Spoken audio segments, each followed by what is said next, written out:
Theo Granger had no options left. College costs had drained him dry, and campus housing had kicked him out for late payments. The rain was heavy the day he arrived at Red Birch Lane, a crumbling, ivy-covered apartment complex at the edge of town. The door was answered immediately. Julian Mercer, the landlord, was tall, pale, and spoke like someone used to silence. He barely introduced himself before leading Theo inside. The apartment was oddly spotless, lined with antique furniture and walls covered in photographs of empty rooms, bedrooms, kitchens, offices, always without people. On the kitchen table sat a printed contract with 3 very specific rules. Do not enter Julian's room, no guests, ever. If you hear voices or footsteps after midnight, ignore them. Theo laughed nervously. Is this part really necessary? He asked, pointing to the 3rd clause. Julian didn't blink. It's necessary. With no better option, Theo signed. That night at 2:14 a.m., Theo awoke to footsteps pacing behind the wall next to his room. But Julian's room was 2 doors down. And the wall next to Theo's had no door, just an empty, silent, sealed wall.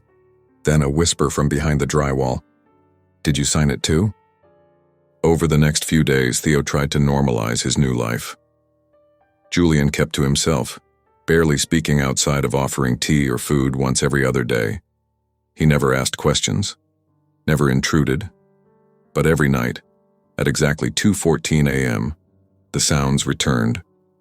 Footsteps, pacing, soft knocks, breathing, always from behind the wall next to Theo's bed, and every night the same whisper. It's waiting. One afternoon, Theo tapped the wall, hollow. That night he put his ear against it. He heard crying. A woman sobbing softly.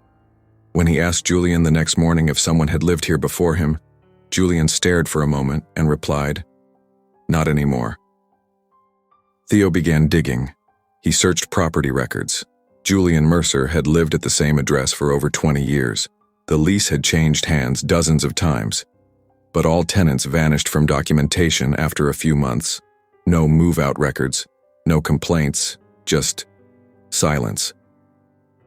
One night, Theo couldn't help himself. He waited until Julian left to buy groceries, then crept down the hallway, toward Julian's room. The door was unlocked. Inside was darkness. The room was lined with shelves, not books, but folders, each labeled with names, dozens of them. Some names had dates scrawled in red. One folder had his name on it. Inside, a printed photo of his face, taken from above his bed. Last night, then the doorknob twisted behind him. Julian was back. Theo fled to his room and locked the door. Hours passed in silence. Then the sound began again, but louder. Multiple footsteps, heavy breathing, shuffling, like something dragging limbs across the wood floor. This time the whisper was clearer. He doesn't just rent, he collects.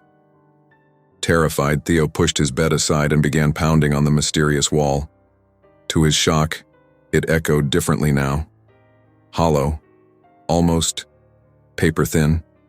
He grabbed a lamp and smashed a hole through the drywall. Behind it was another room, small, rotting, covered in claw marks.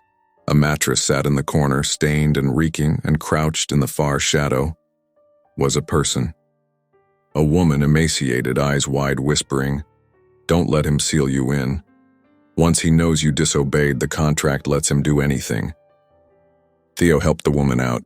Her name was Claire, a former student who'd signed the contract 5 years ago.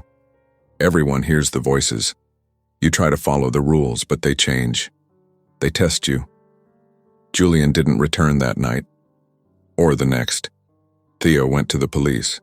But when he brought them back, the apartment had changed. No hidden room. No hole in the wall. No trace of Claire. Julian's name wasn't on the mailbox anymore. And the lease? It now listed Theo Granger as the primary tenant. The final scene. Theo, alone in the apartment. The pacing has returned. He covers his ears. At 2:14 a.m., a knock on his door. Behind it, Julian's voice. "Welcome, landlord. It's your turn to watch the wall."